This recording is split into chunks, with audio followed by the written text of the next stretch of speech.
Concentre-toi sur toi. Personne ne va vivre ta vie à ta place, alors arrête d'agir comme si ton bonheur dépendait de quelqu'un. Commence à te traiter comme une priorité. Décide pour toi, agis pour toi. Valorise-toi comme quelqu'un qui connaît déjà sa propre valeur. Réfléchis bien. Et si cette année était celle où tu décidais de tourner la clé, au lieu de courir après l'approbation, de te plier aux attentes des autres ou de te perdre dans des comparaisons qui ne font que voler ton énergie? Combien de fois t'es-tu déjà éteint en essayant de t'adapter, tout en abandonnant qui tu es vraiment? Au fond, tu le sais, ce n'est pas de l'amour de soi, c'est de l'abandon de soi. C'est comme essayer de retenir de l'eau avec les mains. Plus tu forces, plus elle s'échappe. Et plus elle s'échappe, plus tu te sens vide.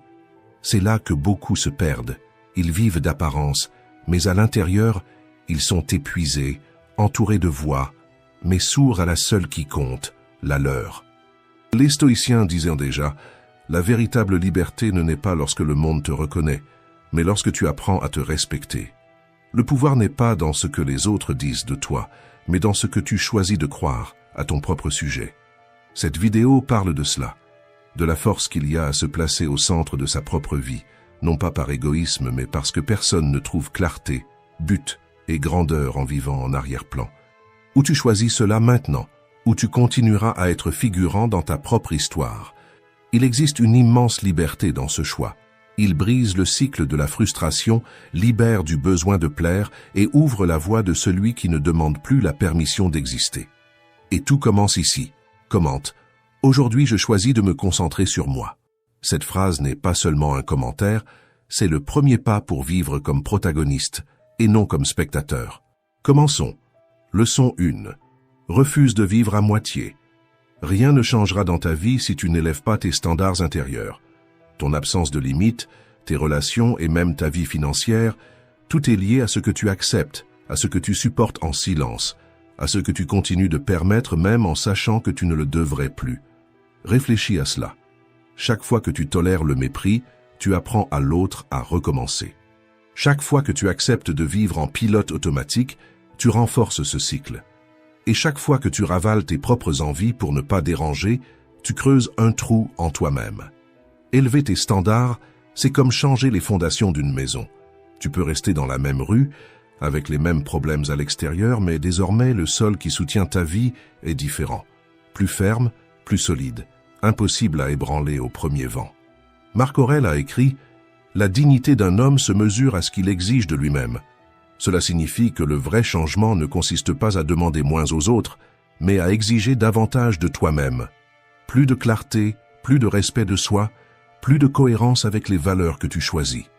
La vérité, c'est que tes problèmes ne vont pas disparaître. Ce qui change, c'est la manière dont tu y réagis. Ce qui t'écrasait auparavant ne fait désormais que te défier. Ce qui te faisait autrefois te sentir impuissant se transforme maintenant en preuve de ta force. Et c'est le seul chemin vers une transformation durable. Élever tes standards. Parce que nous recevons tous exactement ce que nous tolérons en nous-mêmes et chez les autres. Mais au moment où tu décides de ne plus tolérer ce qui t'affaiblit, c'est là que ta vie commence réellement à changer. Au moment où tu cesses d'accepter moins, les choses autour de toi se transforment. Alors, garde cette phrase comme un engagement envers toi-même. Aujourd'hui, je choisis de ne tolérer rien qui diminue ma valeur. Écris-la, répète-la mentalement ou à voix haute chaque fois que nécessaire. Et souviens-toi, le monde ne respecte pas celui qui accepte des miettes.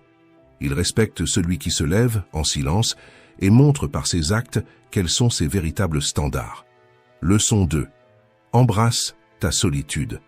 Si à chaque instant tu cherches à te remplir de quelque chose, tu passeras toute ta vie sans jamais vraiment te connaître.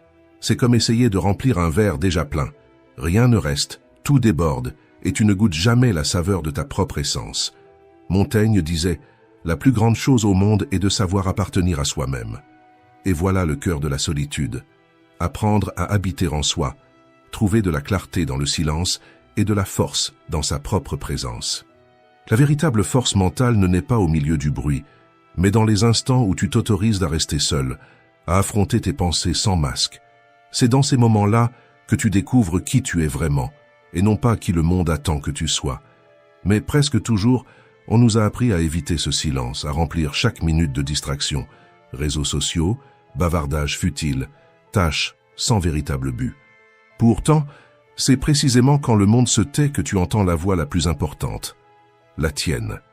Découvrir ta solitude, c'est comme ériger une forteresse invisible à l'intérieur de toi.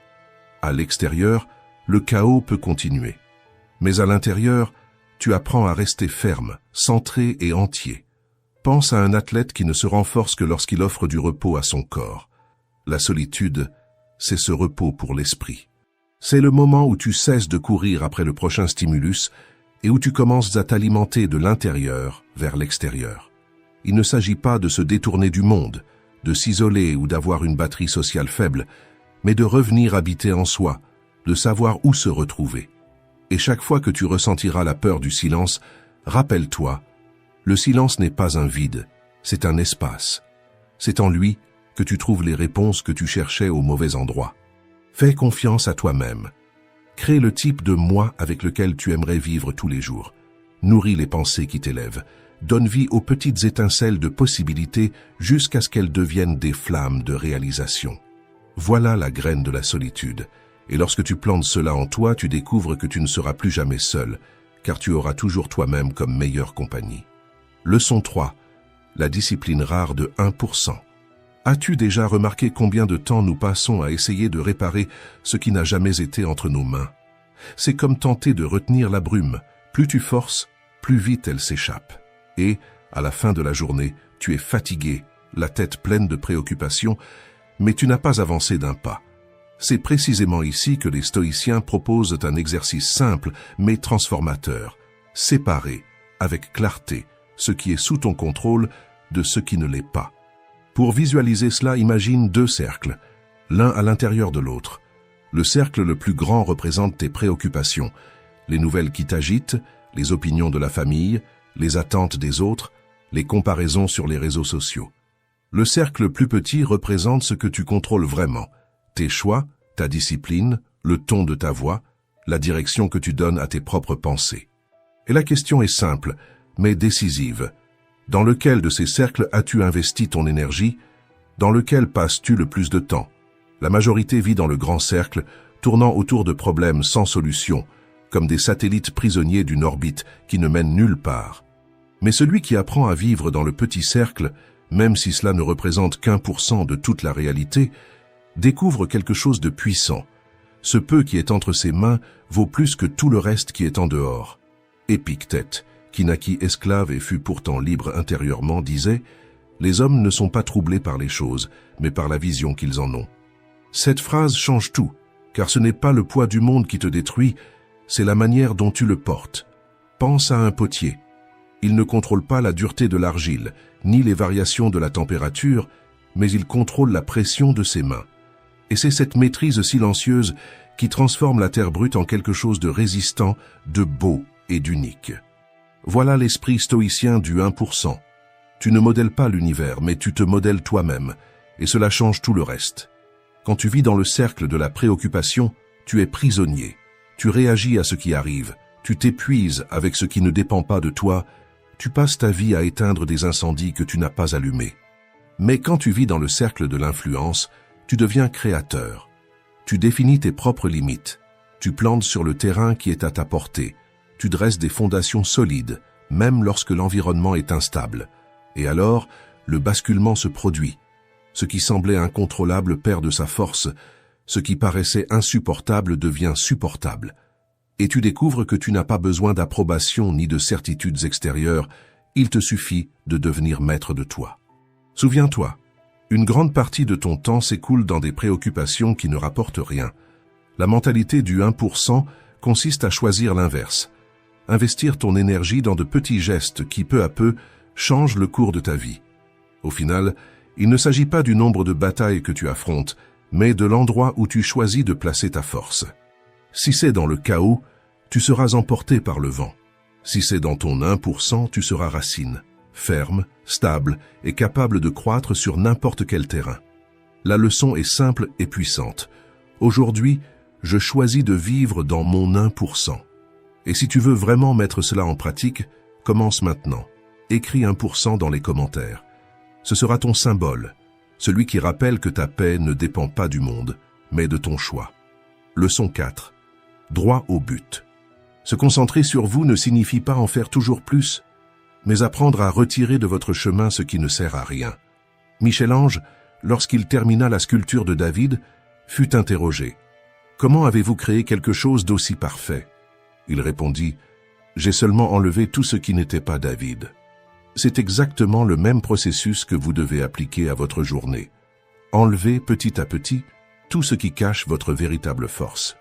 Il ne s'agit pas d'inventer la routine parfaite ou d'accumuler des habitudes miraculeuses. Il s'agit d'auditer votre vie et de couper les excès qui vident votre énergie. La psychologie moderne confirme ce que les stoïciens savaient déjà. Barry Schwartz, dans le célèbre paradoxe du choix, a montré que plus nous avons d'options, plus nous devenons anxieux et malheureux. L'excès n'apporte pas la liberté, il apporte la confusion. C'est pourquoi simplifier ne représente pas une perte, mais bien une conquête. Pensez à quelqu'un qui, en consultant son téléphone portable, découvre qu'il passe 3 heures par jour sur Instagram. 3 heures qui s'évaporent simplement sans qu'il s'en rende compte. Alors, cette personne décide de couper l'habitude à la racine. Elle limite son usage à seulement une demi-heure pour répondre à l'essentiel. Soudain, il reste 2 heures et demie qui auparavant étaient gaspillées. Du temps qui peut désormais être utilisé pour s'entraîner, lire, mieux dormir ou être avec ceux qu'elle aime vraiment. Ou imaginez quelqu'un qui accepte toutes les réunions, tous les groupes, toutes les conversations, mais qui, en éliminant 80% du bruit inutile, libère de l'énergie pour les 20% qui font vraiment avancer sa vie. C'est dans ce type de coupure que la simplification cesse d'être une théorie et devient une libération. Au début, cela peut donner une sensation de vide, comme s'il manquait quelque chose. Mais ce vide est en réalité un espace pour respirer, se concentrer et rediriger votre énergie vers ce qui compte réellement. Demandez-vous avec honnêteté, ce que je fais aujourd'hui me rapproche-t-il de l'endroit où je veux être demain? Si la réponse est non, coupez. Parce que chaque distraction tolérée est un détour de route et chaque choix conscient est un pas de plus vers la cible. Se transformer en flèche, c'est cela. Cessez de vivre prisonnier du « et si » et commencez à voir chaque situation comme un tremplin.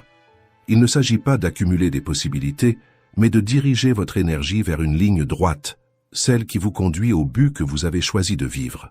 Et souvenez-vous, une flèche ne remplit sa mission que lorsqu'elle est tendue au maximum et lancée dans la bonne direction.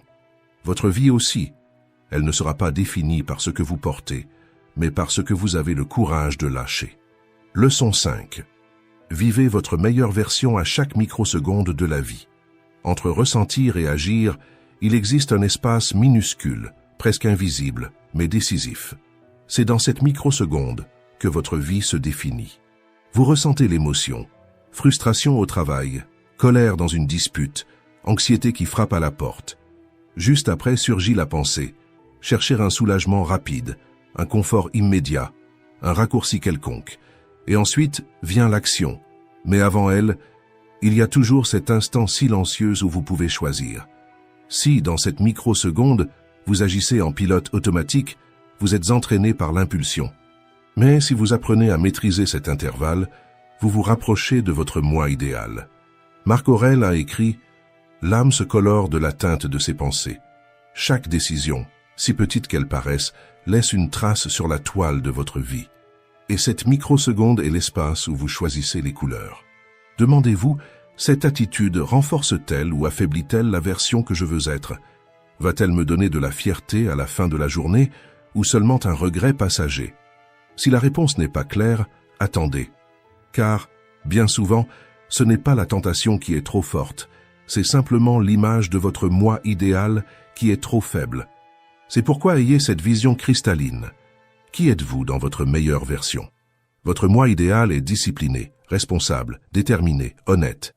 Il ne procrastine pas, ne cède pas à l'impulsivité, n'échange pas ce qu'il désire le plus contre ce qu'il désire sur le moment. Il agit comme une flèche, droit, concentré et fidèle à son propre but.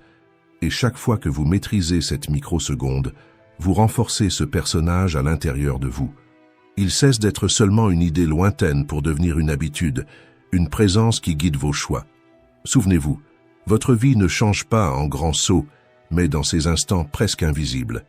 Maîtriser une microseconde, c'est maîtriser une journée. Maîtriser des journées, c'est maîtriser la vie. La phrase que vous devez répéter aujourd'hui est « Mon moi idéal guide mes choix ». Faites un pacte avec vous-même, souvenez-vous-en chaque fois que vous êtes tenté par le chemin facile. Parce qu'au final, ce qui décide de qui vous devenez, ce ne sont pas les grands moments, mais les microsecondes où vous choisissez d'être fidèle à votre meilleure version. Leçon 6. Activez votre état de flow chaque jour. Il existe en vous un réservoir de créativité, de volonté et d'autocontrôle. Même s'ils ne sont pas encore pleinement développés, ils vous appartiennent déjà, comme des muscles qui n'attendent qu'à être entraînés. Le problème, c'est que la plupart des gens dépensent ce potentiel en miettes. Ils commencent la journée sans direction, se laissent emporter par les distractions et finissent épuisés, sans se rendre compte qu'ils n'ont jamais accédé à leur véritable force. Épictète rappelait que notre capacité de penser est ce qui nous distingue des animaux. Autrement dit, ce n'est pas l'instinct, mais le pouvoir d'organiser l'esprit qui nous rend véritablement humains. Et c'est précisément là que naît l'état de flow. Le flow, c'est quand vous trouvez la bonne fréquence entre défi et compétence, ni trop facile au point de vous ennuyer, ni trop difficile au point de vous paralyser. C'est lorsque le temps semble disparaître et que vous sentez enfin que la vie est alignée avec votre but. Mais cet état n'arrive pas par hasard. Il doit être planifié. Chaque choix de votre journée est comme l'accord des instruments d'un orchestre. Si vous organisez votre environnement, définissez vos priorités et éliminez les distractions, votre esprit commence à jouer en harmonie. Et quand cela arrive, même les tâches ordinaires gagnent en clarté, en énergie et en sens. Pensez à un archer qui ne tire que lorsque tout est aligné, respiration, posture, cible. Il en va de même pour vous. Entrer dans le flow, c'est aligner le corps, l'esprit et le but jusqu'à ce que l'action devienne presque naturelle. C'est pourquoi planifiez votre journée, non pas comme une liste interminable de tâches, mais comme un pont vers l'état mental où vous produisez davantage, créez davantage et vous vous sentez plus vivant. Parce que vivre en flow, ce n'est pas travailler plus, c'est travailler entier, présent, connecté à ce qui compte vraiment. Gravez ceci comme un rappel. Chaque jour, j'entre en état de flow. Expérimentez de vivre une journée avec ce focus, vous allez constater que lorsque votre esprit trouve le rythme, votre vie trouve la direction. Leçon 7. N'alimentez pas les vampires émotionnels. Gardez votre lumière. Il existe des personnes qui, sans que nous nous en rendions compte, agissent comme des voleurs invisibles. Elles ne volent pas votre argent, mais quelque chose d'encore plus précieux, votre énergie. Être proche de personnes paresseuses ou négatives, c'est comme respirer un air contaminé. Vous ne le sentez pas immédiatement, mais peu à peu vous commencez à vous intoxiquer. Ces personnes transmettent le message qu'abandonner est acceptable, que ne pas lutter est normal, que vivre sans progrès est suffisant. Et le danger, c'est que cette idée pénètre dans votre esprit en silence, jusqu'à ce que vous-même commenciez à ralentir le rythme, à abaisser vos standards, à croire qu'il est normal de vivre en dessous de ce que vous pourriez être. Ne vous trompez pas en pensant que vous allez résister simplement parce que vous avez de la volonté. S'il est déjà difficile de prendre de bonnes décisions seul, imaginez avec quelqu'un à vos côtés qui normalise la faiblesse. C'est comme ramer à contre-courant avec quelqu'un qui perce votre barque par en dessous. Peu importe vos efforts, vous allez couler avec lui. La science confirme ce que l'expérience montre déjà. Une étude de la Kellogg School a révélé qu'être proche de personnes très performantes peut augmenter votre productivité jusqu'à 15%. Mais il suffit d'une seule personne peu performante pour réduire votre productivité de 30%. Autrement dit, l'impact négatif est 2 fois plus fort que le positif. Il est bien pire d'être entouré de mauvaise compagnie que d'être seul. Et cela ne vaut pas seulement pour les paresseux. Les personnes toxiques, négatives, qui critiquent tout et tout le monde, agissent comme des filtres gris. Peu importe à quel point le monde est coloré, près d'elles tout semble éteint. Et avant même que vous ne vous en rendiez compte, vous réagissez déjà de la même façon. Vous voyez déjà le monde sans éclat. C'est pourquoi protéger votre énergie n'est pas de l'égoïsme, c'est de la survie. Vous ne pouvez pas choisir tout ce qui se passe dans la vie. Mais vous pouvez choisir qui marche à vos côtés. Si vous ne faites pas ce choix, ils vont vous tirer à leur niveau. Et souvenez-vous, ceux qui ne veulent pas changer entraînent les autres pour rester les mêmes. Décidez aujourd'hui, ceux qui n'ajoutent rien ne marchent pas avec vous. Grave cette phrase comme un bouclier. Mon énergie est bien trop précieuse pour être aspirée. Parce qu'au final, ce n'est pas seulement votre vitalité du jour qui est en jeu, c'est votre avenir, c'est la vie que vous n'avez pas encore vécue, mais qui peut vous être volée goutte après goutte si vous n'avez pas le courage de protéger ce qu'il y a de plus précieux. Leçon 8. Le succès est le fils de la persévérance. En 1964, en Géorgie, aux États-Unis, une mère appelée Angèle Cavallo a vu la voiture tomber sur son fils de 11 ans, le laissant inconscient. Dans le désespoir, elle a fait l'impossible. Elle a soulevé la voiture toute seule, d'environ 10 cm, jusqu'à gagner assez de temps pour que les voisins puissent aider à sauver l'enfant. Tony a survécu sans séquelles. Cette scène semble parler de force physique, mais en réalité, elle parle de persévérance. Quand tout semblait perdu, Angèle n'a pas abandonné. Elle a dépassé ses limites parce qu'il n'y avait pas d'alternative. Et c'est exactement ce que fait la persévérance. Elle transforme l'impossible en inévitable.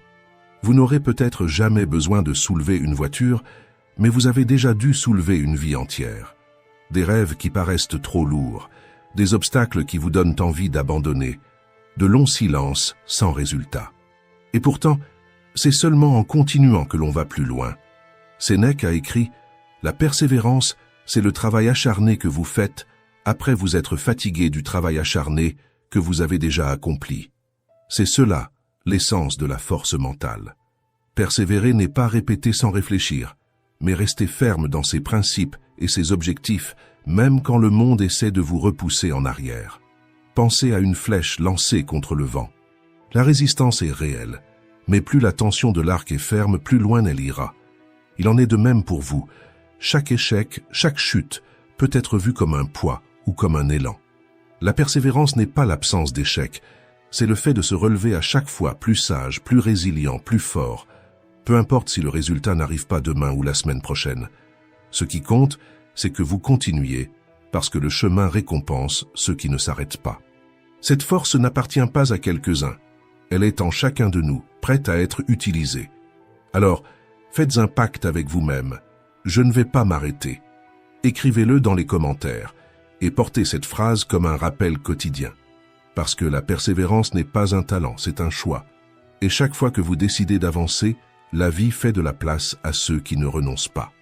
Leçon 9. Résous tes limites intérieures.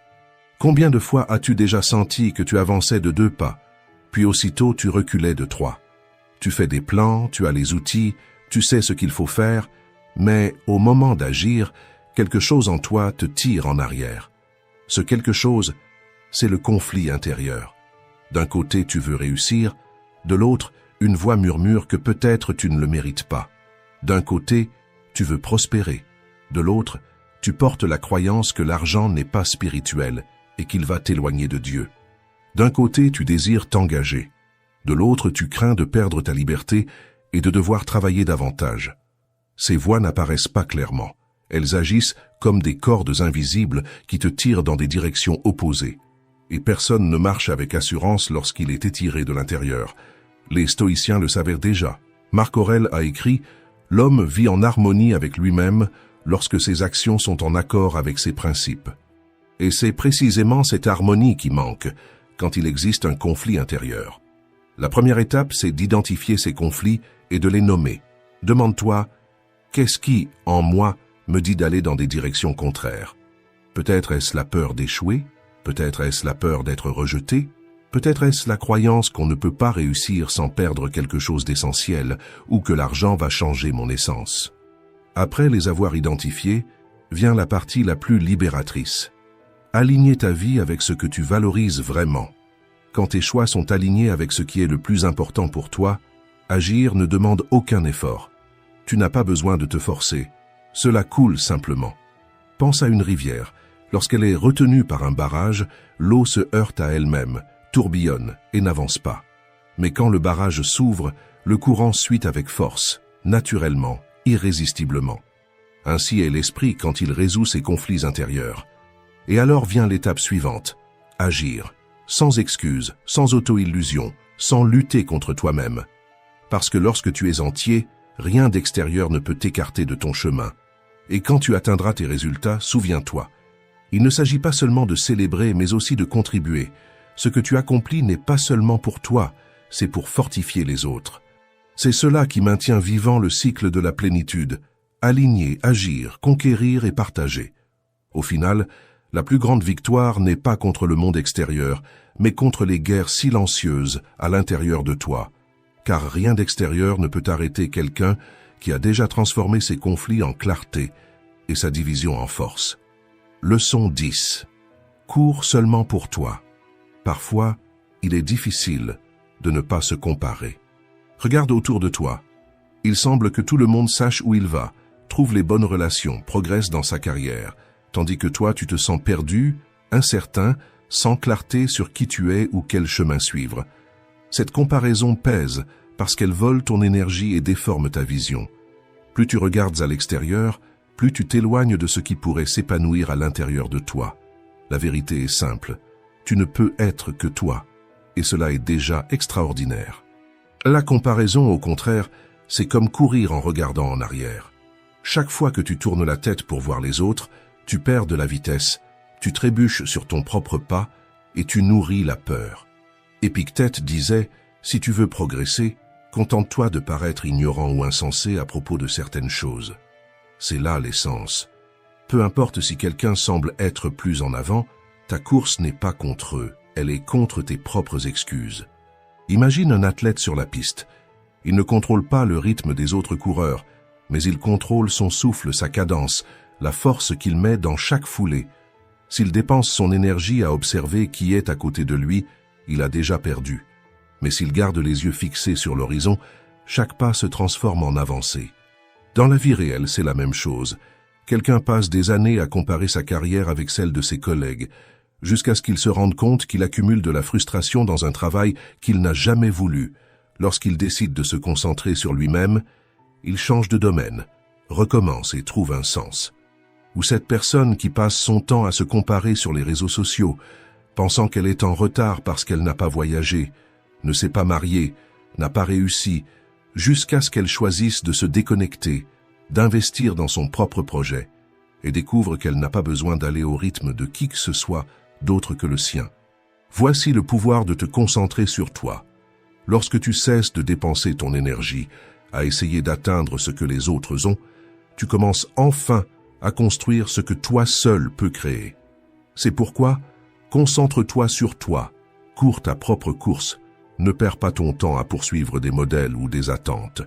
Chaque fleur éclot à son propre rythme, chaque vie s'épanouit lorsqu'elle cesse d'essayer d'imiter le jardin du voisin et commence à cultiver son propre sol. Il ne s'agit pas de battre les autres, mais de donner tout de toi pour ce qui t'appartient. Parce que lorsque tu mets de l'excellence dans ce que tu aimes, le succès cesse d'être quelque chose que tu poursuis. Il devient ce qui vient à ta rencontre sur le chemin. Prends un engagement dès maintenant, écris dans les commentaires. Aujourd'hui, ma concentration est ma propre course. Non pas comme une phrase lancée au hasard, mais comme une décision. Parce que lorsque tu arrêtes de gaspiller ton énergie à regarder sur les côtés et que tu commences à courir uniquement vers ta propre croissance, quelque chose de puissant se produit. Ta vie trouve son rythme, ton esprit trouve de la clarté et le poids de la comparaison disparaît. À la fin, la vraie victoire n'est pas d'arriver avant les autres, c'est d'arriver entier sur le chemin que toi seul pouvais parcourir. Si cette vidéo a eu du sens pour toi, aime-la, partage-la et abonne-toi à la chaîne. Ici, nous grandissons ensemble et n'oublie pas. Tu es entouré de chaînes invisibles. Elles ne font pas de bruit, mais elles te freinent. Ce sont les plaintes que tu répètes, les comparaisons qui t'empoisonnent, les peurs que tu ne confesses pas. Et le pire, c'est que personne d'autre ne les a mises, tu les soutiens toi-même. C'est ainsi que beaucoup vivent, piégés dans des schémas qui volent la paix et détruisent la clarté mentale. Ce parcours ne cherche pas des ornements ni des excuses, il cherche à te montrer crûment ce que tu portes sans nécessité. Le stoïcisme nous a appris que le véritable ennemi n'est pas à l'extérieur, il est dans ce que nous laissons grandir à l'intérieur, le besoin d'approbation, l'obsession de contrôler, les ressentiments que nous ne lâchons jamais. Tout cela te fatigue plus que n'importe quelle difficulté externe. Ici, tu ne vas pas entendre des conseils pour changer de travail, de partenaire ou de ville. Ce que tu vas entendre, c'est comment arrêter de te saboter avec des habitudes, des pensées et des attitudes qui ne te permettent pas de vivre libre. 10 choses qui, si tu les élimines, te rendront la force, la discipline et la sérénité de quelqu'un qui se connaît lui-même. Reste jusqu'à la fin, parce que ce que tu apprendras n'est pas de la théorie, ce sont des coups de réalité que tu peux pratiquer dans ta vie quotidienne. Et chaque coup, si tu l'appliques, brisera un maillon de ces chaînes que tu n'aurais jamais dû porter. 1. Lâche le besoin d'approbation externe. Marcher dans la vie en cherchant l'approbation externe est comme essayer de remplir un verre cassé. Peu importe combien tu verses dedans, il y aura toujours une fuite qui te fera te sentir vide. C'est un effort inutile, épuisant et désespérant, car tu n'atteins jamais le point de satiété. Le besoin que les autres valident tes pas devient une prison silencieuse, un boulet que tu portes dans ton esprit, te forçant à vivre sous les attentes de tout le monde, sauf les tiennes. Et le plus cruel est que plus tu nourris cette dépendance, plus tu te sens petit, plus tu deviens vulnérable et moins tu as de contrôle sur ta propre vie. Depuis le stoïcisme, on nous a enseigné que la véritable liberté réside dans le fait de nous gouverner nous-mêmes et non pas de chercher des applaudissements qui durent une seconde. Marc Aurèle a écrit que le bonheur de ta vie dépend de la qualité de tes pensées et non des opinions que les autres ont de toi. Mais nous vivons à une époque où le pouce levé d'un inconnu pèse plus que ta propre voix intérieure. C'est la maladie qui ronge beaucoup de gens, l'obsession d'être accepté, d'appartenir, même s'ils doivent se déguiser et renoncer à leur authenticité. Quand tu vis piégé par le besoin d'approbation, chaque décision devient un examen et chaque regard étranger devient un juge. Le problème est que ces juges changent de critères chaque jour, ils ne sont jamais satisfaits, et ce qu'ils te reconnaissent aujourd'hui, ils l'oublient ou le critiquent demain. Alors, quel sens y a-t-il à donner ta vie à la volubilité des autres? Le résultat est toujours la frustration. Tu finis par perdre ton essence, agissant comme un acteur dans une pièce que tu n'as jamais choisie, récitant des scripts que d'autres écrivent pour toi.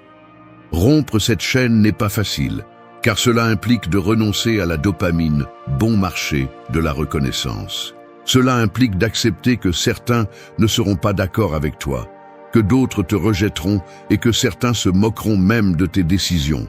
Mais c'est précisément l'épreuve du feu. Celui qui ose s'en tenir à son jugement, même s'il tremble, commence à vivre en liberté.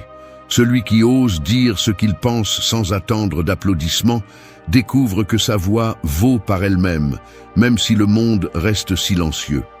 Le stoïcisme ne propose pas que tu sois insensible, mais que tu sois maître de toi-même. Épictète disait que si tu cherches la liberté, tu ne la trouveras pas chez les hommes, mais en toi-même. Cela signifie que ta valeur ne peut pas dépendre d'un compliment ni s'effondrer à cause d'une critique. Quand tu réussis à mettre ton axe à l'intérieur de toi, le jugement des autres perd de sa puissance, il devient un bruit de fond. Tu commences à comprendre que tu n'as pas besoin de la lumière des autres pour briller, parce que ton feu est déjà allumé. Te libérer du besoin d'approbation externe, c'est retrouver ta dignité. C'est comprendre que celui qui ne se respecte pas lui-même ne sera jamais respecté. C'est choisir de marcher fermement, même si tout le monde n'applaudit pas ton chemin. Et c'est accepter que la véritable reconnaissance n'est pas celle qui vient de l'extérieur, mais celle que tu te permets à toi-même lorsque tu fais ce qui est juste, même si personne ne le voit. C'est la pierre angulaire de la liberté stoïcienne. Vivre pour tes principes, pas pour les regards. 2. Laisse derrière toi les plaintes constantes. Se plaindre est comme ouvrir une blessure et la gratter tous les jours, en espérant qu'elle guérisse. La chair s'enflamme, la douleur augmente et, au lieu de guérir, elle pourrit. C'est ainsi que fonctionne la plainte constante. Elle ne résout rien, elle ne guérit pas, elle ne construit pas, elle ne fait qu'aggraver le malaise et transforme la vie en une lamentation interminable. Celui qui vit en se plaignant devient l'esclave de ses propres maux. car chaque plainte est un rappel de l'impuissance et une déclaration de défaite face à la réalité. Le stoïcisme nous enseigne à différencier ce que nous pouvons contrôler de ce que nous ne pouvons pas. Sénèque mettait en garde contre le fait de perdre du temps sur ce qui est hors de notre portée et le pire des gaspillages. Pourtant, la plainte est justement cela, dépenser de l'énergie sur ce qui est immuable. Tu te plains du temps, du trafic, de l'attitude des autres, du gouvernement, du passé. Et plus tu le fais, moins tu as de pouvoir sur ce qui est vraiment entre tes mains. La plainte devient un poison qui anesthésie l'action. Le piège de la plainte est qu'elle semble réconfortante pour un instant. C'est une soupape de sécurité émotionnelle, un soulagement superficiel qui donne l'illusion d'un soulagement. Mais la réalité est qu'elle laisse un vide plus grand, car derrière la plainte il n'y a pas de solution, seulement de la répétition. Et en la répétant, elle renforce une identité, celle de la victime éternelle. Et une personne qui se déclare victime par ces mots ne peut aspirer à être libre ni maître de son destin. Le problème n'est pas de reconnaître ce qui fait mal, mais de transformer cette douleur en discours permanent. Il y a une grande différence entre décrire un problème et vivre attaché à lui. Les stoïciens ne niaient pas les difficultés, mais ils se demandaient immédiatement « Qu'est-ce qui dépend de moi dans cette situation ?» C'est la clé. Te plaindre parce que quelqu'un t'a offensé ne change rien, mais choisir comment réagir, oui. Te plaindre parce que tu as perdu une opportunité ne la récupère pas, mais utiliser l'expérience pour mieux te préparer transforme ton chemin. Abandonner la plainte ne signifie pas se taire face à l'injustice ni avaler la frustration. Cela signifie transformer l'énergie qui est gaspillée en lamentation en action qui génère du mouvement. Marc Aurèle, entouré de guerres, de maladies et de trahisons, n'a jamais rempli ses écrits de plainte, mais de réflexions sur comment maintenir la sérénité face à l'inévitable. Son exemple prouve que peu importe le contexte, tu peux toujours choisir entre dépenser ton souffle à te lamenter ou l'utiliser pour avancer. La plainte constante empoisonne également les relations. Personne n'apprécie la compagnie de celui qui transforme chaque conversation en une liste de malheurs. Cette attitude consomme l'énergie des autres et projette la faiblesse. En revanche, lorsque tu fais face aux mêmes problèmes sans les dramatiser, tu projettes la force et transmets la calme. C'est ce qui distingue celui qui pratique la philosophie stoïcienne. Non pas fuir la réalité, mais l'affronter sans se noyer dans le bruit de la lamentation. Si aujourd'hui tu reconnais que ta vie est dominée par les plaintes, comprends que ce n'est pas une habitude innocente, c'est une ancre. Chaque plainte répétée renforce la chaîne qui te maintient immobile. La liberté commence lorsque tu décides d'utiliser ces mêmes mots pour proposer des solutions, pour te concentrer sur ce qui dépend de toi. La prochaine fois que tu seras tenté de te plaindre, demande-toi, est-ce que cela m'aide à avancer ou est-ce que cela me plonge davantage dans l'impuissance ? Cette simple question coupe le cycle et te rend le contrôle. Laisser derrière soi les plaintes constantes, c'est choisir l'action sur la passivité, la responsabilité sur la victimisation et la sérénité sur le bruit. 3. Brise l'obsession de contrôler les résultats. Vouloir contrôler chaque résultat est comme essayer d'arrêter la mer avec les mains. Tu t'efforces, tu luttes, tu pousses de toutes tes forces, mais à la fin, l'eau s'échappe toujours entre tes doigts et la fatigue finit par te briser de l'intérieur. C'est la condamnation de celui qui vit obsédé par la domination de l'inévitable, passer sa vie dans une bataille perdue. Et il n'y a rien de plus épuisant que de prétendre être le maître de tout. Car la seule chose que tu réussis à faire est de perdre la paix et de transformer chaque jour en une guerre contre l'incertitude. Le stoïcisme a été clair sur ce point. Il y a une ligne invisible entre ce qui dépend de toi et ce qui ne sera jamais sous ton contrôle. Épictète le répétait avec fermeté, et encore aujourd'hui, ces paroles sont un rappel qui dérange. Tu peux décider combien d'efforts mettre dans ton travail, mais tu ne peux pas décider de la réaction exacte des autres. Tu peux choisir d'entraîner ton corps avec discipline, mais tu ne peux pas garantir une santé éternelle. Tu peux investir du temps à construire un projet, mais tu ne peux pas assurer que le monde l'accueillera comme tu l'imagines. Et pourtant, combien de fois te surprends-tu à t'épuiser pour ce qui ne dépendra jamais de toi?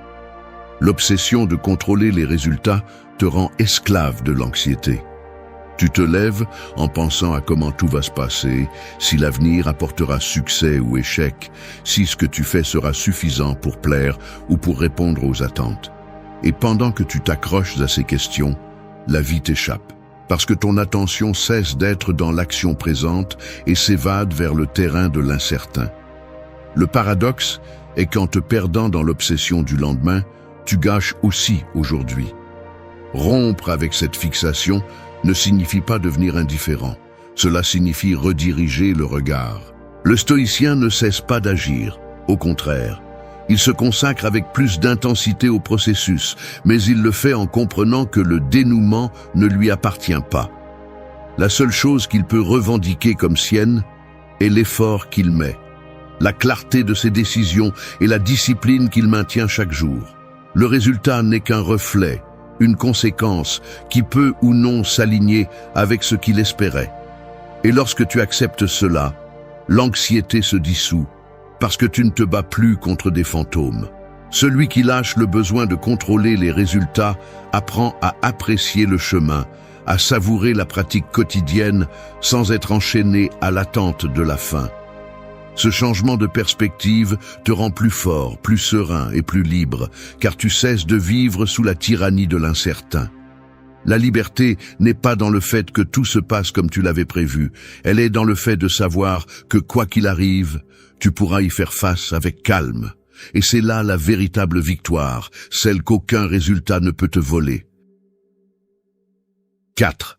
Libère-toi des comparaisons avec les autres. Vivre en te comparant constamment aux autres, c'est comme courir une course où tu ne franchis jamais la ligne d'arrivée, car le parcours n'a pas de fin. Il y aura toujours quelqu'un avec plus d'argent, plus de succès, plus de reconnaissance, ou une vie apparemment plus stable. Et tant que ton regard restera fixé sur cet horizon étranger, tu ne profiteras jamais du terrain que tu foules déjà. La comparaison est un poison silencieux qui vole la gratitude, déforme la perception et te fait te sentir insuffisant, même quand tu as déjà beaucoup pour lequel être en paix. Le stoïcisme nous rappelle que chaque être humain suit son propre chemin et que prétendre mesurer ta valeur avec la règle de quelqu'un d'autre est une erreur qui détruit l'âme. Marc Aurèle soulignait que personne ne peut vivre la vie d'un autre, seulement la sienne. Cependant, nous vivons à une époque où les réseaux sociaux amplifient cette habitude, montrant des fragments brillants de vie qui ne sont pas les nôtres, nous faisant croire que nous sommes désavantagés. Mais ce que nous oublions, c'est que ces images sont des apparences, pas des vérités complètes. En nourrissant cette comparaison constante, nous tombons dans une prison de frustration qui ne s'ouvre jamais. Quand tu te compares, tu perds de vue ton propre processus. Tes progrès sont éclipsés, tes réalisations sont minimisées et tes efforts semblent inutiles, parce que l'œil ne cherche que des défauts par rapport à ce que les autres possèdent. Cette mentalité te vole de l'énergie et te rend aveugle à ce que tu as déjà conquis. C'est comme planter un arbre et au lieu de le soigner, passer les jours à regarder le jardin du voisin. Ta graine ne portera jamais de fruits si tu n'apprends pas à te concentrer sur elle.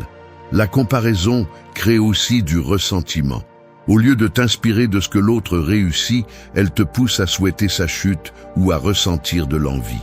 Et cela non seulement détruit ta paix, mais aussi contamine tes relations. Personne ne veut être près de quelqu'un qui transforme chaque conversation en un champ de compétition invisible.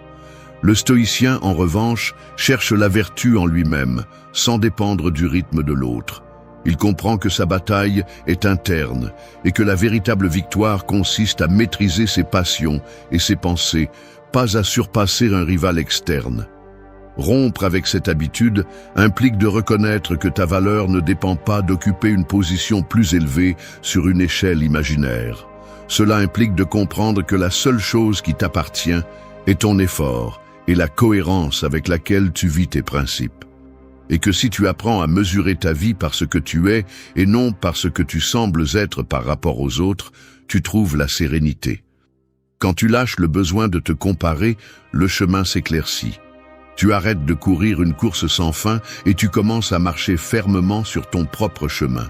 Et alors ce que tu accomplis, aussi petit soit-il, devient une source de satisfaction réelle, parce qu'il n'est pas mesuré par rapport à un autre, mais par rapport à ta propre croissance. C'est la liberté qui naît en te libérant des comparaisons, vivre en paix avec toi-même. 5. Pardonne les ressentiments qui te lient encore. Garder du ressentiment est comme tenir un charbon ardent dans la main en espérant le lancer un jour à la personne coupable. Le feu ne brûle pas l'autre personne, il te brûle toi. Chaque souvenir alimenté par la colère devient une chaîne que tu ne vois pas mais qui limite ta marche. Et le pire, c'est que ces ressentiments ne changent pas ce qui s'est passé. Ils ne réécrivent pas l'histoire. Ils ne font que maintenir en vie une douleur qui aurait dû s'éteindre depuis longtemps.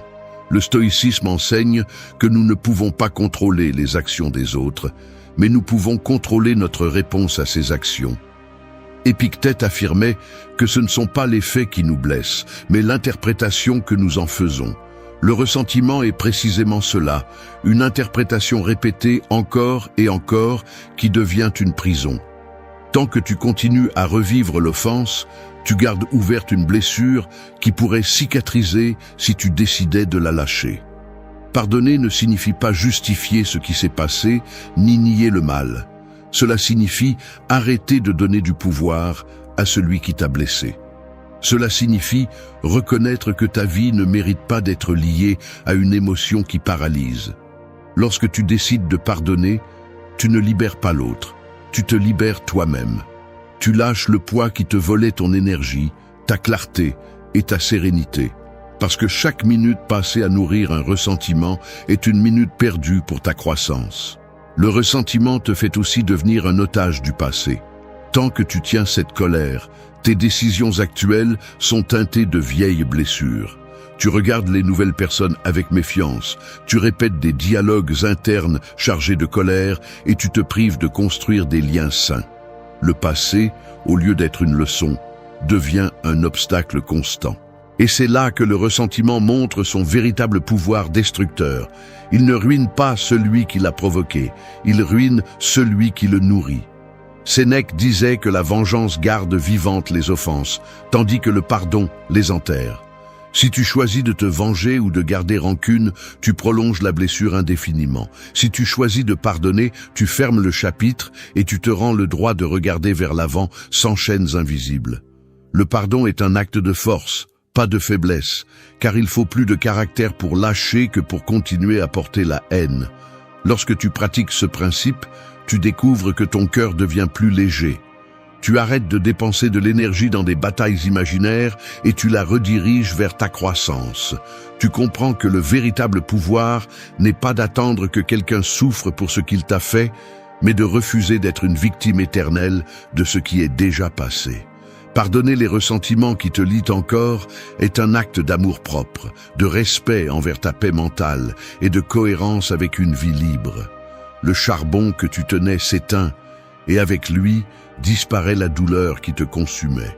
Alors tu recommences à marcher avec les mains libres, sans le poids de ce qui ne mérite plus de t'accompagner. C'est la victoire stoïcienne, choisir de lâcher pour continuer à avancer. 6. Abandonne la recherche compulsive de confort. Le confort est comme un lit trop doux. Au début, il semble être un refuge parfait. Mais si tu y restes trop longtemps, ton corps s'affaiblit et ton esprit s'endort. Ce qui au début semble être du repos devient rapidement un piège, car tout ce qui exige de l'effort commence à paraître insupportable. C'est là le paradoxe du confort. Plus tu le poursuis, plus tu deviens fragile. Le stoïcisme nous rappelle que la vie n'a pas été faite pour l'excès de douceur. Sénèque avertissait que l'abondance et le luxe ne renforcent pas, mais nous rendent esclaves de désirs qui ne finissent jamais. Lorsque tu fais du confort le centre de ta vie, Tu t'entraînes à la faiblesse. Tu t'habitues à choisir la facilité, à éviter la douleur et à fuir toute situation qui implique un sacrifice. Et même si à court terme cela semble agréable, à long terme, tu hypothèques ton caractère. La recherche compulsive de confort tue la discipline. Elle te fait repousser ce que tu sais que tu dois faire. Elle te vole la capacité de tolérer l'inconfort naturel de la croissance et t'enferme dans un cercle de médiocrité. Chaque fois que tu choisis le confort immédiat, tu cèdes une partie de ta future force. Il ne s'agit pas de rejeter tout plaisir, mais de ne pas en dépendre pour avancer. Le corps et l'esprit ont besoin d'inconfort pour grandir. Les muscles se renforcent avec l'effort, pas avec le repos perpétuel. L'esprit se trempe en affrontant les difficultés, pas en évitant chaque obstacle. Marc Aurèle comprenait cela lorsqu'il écrivait que la vie de l'homme est faite pour l'action, pas pour se livrer à la paresse. Si tu choisis toujours de fuir vers le confort, tu finis par être prisonnier du plus petit. Un canapé, une routine facile, une habitude qui ne demande rien de toi. Rompre avec cette recherche signifie t'entraîner à la résistance. Cela signifie choisir de te lever tôt, même si tu veux continuer à dormir. Travailler même si le désir est de te distraire. Supporter l'effort même si l'esprit te demande de te rendre. Chaque acte de courage face à l'inconfort te donne plus de pouvoir sur toi-même. Et c'est ce qui distingue les forts, non pas qu'ils aient une vie sans effort, mais qu'ils apprennent à trouver la liberté dans l'effort lui-même. Le confort excessif n'apporte jamais une véritable paix, il endort seulement pour un moment. La force naît dans l'inconfort, dans les épreuves, dans la douleur que tu choisis d'affronter plutôt que d'éviter. Lorsque tu comprends cela, tu arrêtes de poursuivre le plaisir immédiat et tu commences à chercher la grandeur qui se forme dans le sacrifice. Abandonner la recherche compulsive de confort, c'est en réalité retrouver la force qui a toujours été en toi. 7. Lâche prise de l'inquiétude excessive pour l'avenir. L'inquiétude excessive pour l'avenir est comme payer des intérêts sur une dette qui n'arrivera jamais. Tu t'épuises en anticipant des douleurs qui ne se présenteront peut-être jamais. Tu sacrifies la tranquillité d'aujourd'hui pour des scénarios qui n'existent que dans ton imagination. C'est comme marcher avec un énorme parapluie un jour ensoleillé, convaincu qu'il va pleuvoir à tout moment, même si le ciel est dégagé. Ce que tu crois être de la prévoyance finit par être un fardeau qui t'empêche de profiter de la clarté du présent. Le stoïcisme a toujours enseigné à concentrer l'attention sur ce qui dépend de nous, et l'avenir, par nature, est hors de ce contrôle. Marc Aurèle l'a écrit avec dureté. Ne perds plus de temps à discuter de ce qu'est un homme bon, sois-en un. L'inquiétude excessive est le contraire. C'est perdre du temps à imaginer 1000 possibilités tout en laissant passer la seule certitude, le moment présent. En te préoccupant de ce qui viendra, tu ne vis pas, tu survis pris au piège, dans des suppositions qui ne font qu'alimenter l'anxiété. L'inquiétude excessive vole l'énergie que tu pourrais utiliser dans la réalité. Au lieu de te concentrer sur l'action concrète d'aujourd'hui, ton esprit se disperse dans d'éventuels échecs, rejets ou catastrophes. Et même si rien de tout cela ne s'est produit, ton corps réagit comme si c'était déjà le cas. Le cœur s'accélère, le sommeil est interrompu, l'esprit se fatigue. Tu finis par payer 2 fois, d'abord dans l'imagination et ensuite, peut-être, dans la réalité. Lâcher prise de l'inquiétude excessive ne signifie pas ignorer l'avenir ni vivre sans responsabilité. Cela signifie planifier ce qui est entre tes mains et accepter avec sérénité ce qui ne dépend pas de toi. C'est un changement de perspective. Au lieu de passer des heures à penser à tout ce qui pourrait mal se passer, tu investis ton énergie à te préparer du mieux possible. Et ensuite, tu fais confiance à ta capacité à t'adapter à ce qui viendra. Le stoïcien ne s'assoit pas pour trembler face à l'incertitude. Il se renforce aujourd'hui pour affronter l'incertitude demain. La peur de l'avenir alimente également la paralysie. Elle te convainc de ne rien essayer, parce que tu pourrais échouer. Elle t'empêche de prendre des risques, parce que tu pourrais perdre. Et dans cette tentative de te protéger de ce qui pourrait arriver, tu finis par perdre ce qu'il y a de plus précieux, l'opportunité de vivre.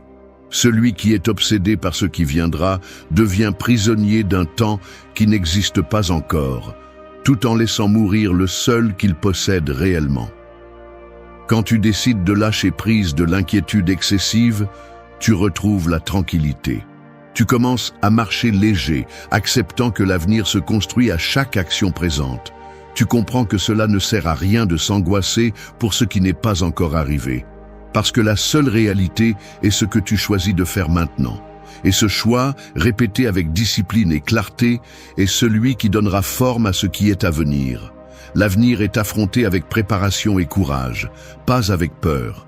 En arrêtant de t'inquiéter trop, tu découvres que la vie cesse d'être une menace et commence à être une possibilité. 8. Arrête de vivre pour impressionner les autres. Vivre pour impressionner est comme peindre la façade d'une maison pendant que l'intérieur s'effondre. Il brille à l'extérieur, trompe ceux qui passent, mais celui qui habite à l'intérieur sait que la structure est pleine de fissures. C'est le piège de l'apparence. Tu dépenses de l'énergie à montrer ce que tu n'es pas et tu négliges ce qui compte vraiment. Tu finis par être l'esclave d'une image construite pour les yeux des autres, tandis que ton authenticité meurt étouffée en silence.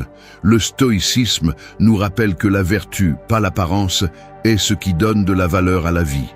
Marc Aurèle se demandait pourquoi nous craignons tant l'opinion des autres, alors qu'eux-mêmes sont fragiles et éphémères.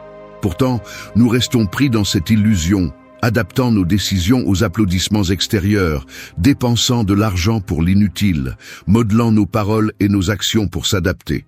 Le problème est que ce qui impressionne aujourd'hui sera oublié demain, et ce qui t'a valu une reconnaissance pour un moment deviendra bientôt une exigence sans fin. Vivre pour impressionner te transforme aussi en mendiant de validation. Chaque geste, chaque réalisation, chaque pas est mesuré en fonction de la façon dont il sera perçu, pas de ce qu'il signifie pour toi. Et cette mendicité constante est épuisante, car il n'y a jamais de garantie d'approbation. Même si tu réussis à impressionner, l'effet est momentané et alors tu as besoin de la prochaine démonstration, du prochain masque, de la prochaine façade. Ainsi, la vie devient une performance sans fin, un théâtre où tu oublies qui tu es quand les lumières s'éteignent.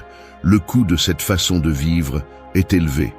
Tu perds ton authenticité, tu t'éloignes de tes valeurs, tu prends des décisions qui ne répondent pas à tes principes, mais au regard des autres. Et le pire, tu gaspilles ton temps à rivaliser pour un poste qui n'existe pas, car l'opinion publique est changeante et ne sera jamais satisfaite. Épictète l'expliquait durement. Celui qui cherche à plaire à tous, à la fin ne plaît à personne, pas même à lui-même. Rompre avec ce schéma ne signifie pas devenir indifférent au monde, mais arrêter de mettre ta vie en gage pour l'approbation. Cela signifie que tes actions découlent de la cohérence avec tes valeurs, pas du désir d'éblouir. Que tes paroles reflètent ta vérité, pas ce que les autres espèrent entendre. Et que tu choisis ton chemin par conviction, pas pour le spectacle. Quand tu arrêtes de vivre pour impressionner, tu retrouves la liberté.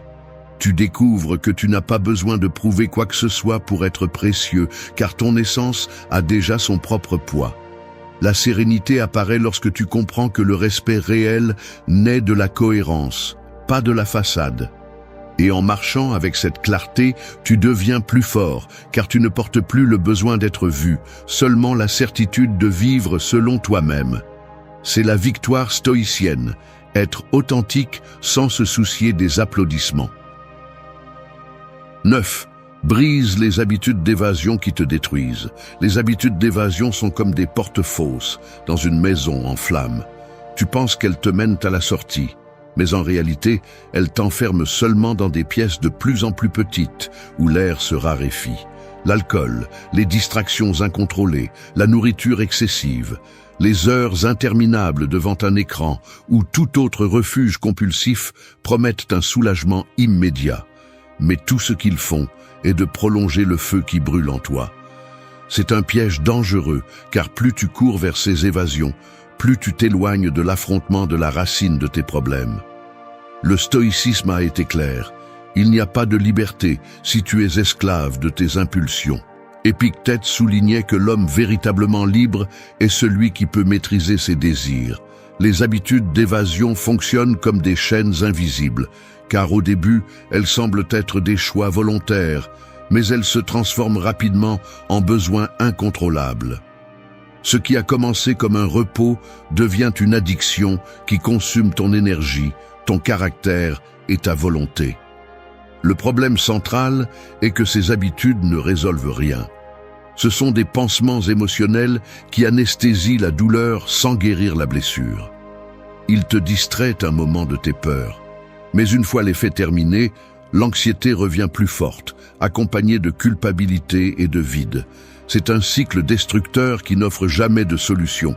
Il ne fait que te plonger davantage dans la dépendance. Marc Aurèle conseillait d'affronter la réalité avec sérénité, pas de la masquer, car ce qui est évité aujourd'hui revient demain avec plus de poids.